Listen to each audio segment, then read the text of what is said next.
कोल्हापुरात उद्यापासून सुरू होतोय फुटबॉलचा थरार.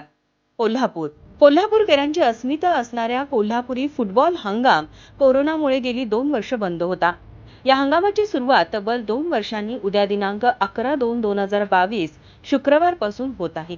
या पार्श्वभूमीवर छत्रपती शाहू स्टेडियम मधील फुटबॉल मैदानाची तयारी अंतिम टप्प्यात आली असून खेळासाठी मैदान सज्ज झाले आहे.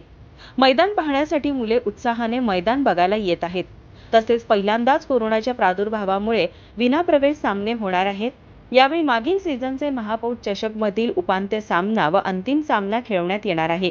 शुक्रवारी उपांत्य सामना हा फुलेवाडी विरुद्ध दिलबहार यांच्यात सकाळी 4 वाजता होणार असून अंतिम सामना हा सामन्यामधून विजय झालेला संघ व पहिलाच अंतिम मध्ये पोहोचलेला प्रॅक्टिस संघ यांच्यात रविवारी होईल. त्यानंतर KSL लीग सामन्याचे नियोजन करण्यात येईल.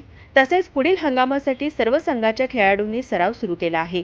न्यूज मराठी 24 साठी कॅमेरामन नाज अत्तार.